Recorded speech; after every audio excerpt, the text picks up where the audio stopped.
If you've ever searched for how to offset in Tinkercad, you may have noticed something a little confusing right away. Tinkercad doesn't actually have a single offset button like some other CAD programs do. But the good news is that you can still create the same effect very easily using a simple duplicate and scale method. In this video, I'll show you exactly how to do that, step by step, so you can make larger or smaller versions of a shape that follow the original contour. This is super useful for making borders, shells, spacing, and clean design adjustments without having to rebuild everything from scratch. If this tutorial helps you out, don't forget to hit like and subscribe for more easy Tinkercad tips. All right, let's jump into it.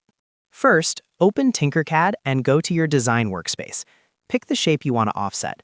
This could be a square, circle, text, a logo, or any custom object you're working with. The key idea here is that we want to make a copy of that shape, and then scale the copy evenly so it stays centered. That creates the offset style effect. Now, click on the shape to select it. Once it's selected, press Ctrl+D on Windows or Command+D on Mac to duplicate it. At first, it may look like nothing happened, and that's completely normal. The duplicate is sitting exactly on top of the original, so you won't visually notice it yet, but it is there. Next, with the duplicated shape still selected, look for the white corner handles around the object. This is where the offset effect happens. Hold Shift and Alt on Windows or Shift and Option on Mac. Then click and drag one of the corner handles outward if you want to make the shape larger, or inward if you want to make it smaller. This shortcut is the secret to making the scaling work properly. Holding Shift keeps the shape proportional so it doesn't stretch weirdly. Holding Alt or Option makes the scaling happen from the center instead of from one corner, which is what gives you that clean, even offset look around the original shape. If you're trying to create a border, this is the easiest way to do it. Make the duplicate slightly larger, and now you have an outer version of the same shape. You can use the space between the two shapes as a frame, a cutout, or a design guide. If you need a smaller offset, you can scale the duplicate inward instead. That gives you a reduced version of the original shape that still stays centered. A helpful tip is to zoom in if you want more precision. Small adjustments can make a big difference, especially if you're creating parts that need to fit together closely.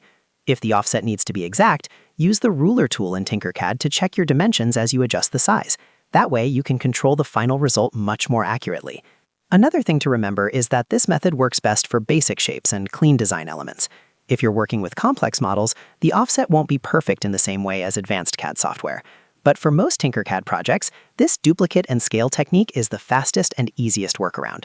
So to recap, here's the process. Select your shape, duplicate it with Ctrl+D or Command+D, then hold Shift+Alt on Windows or Shift+Option on Mac, and drag a corner handle to scale from the center.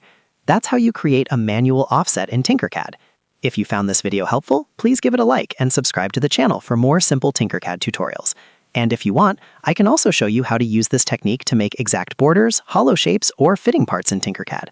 Thanks for watching, and I'll see you in the next tutorial.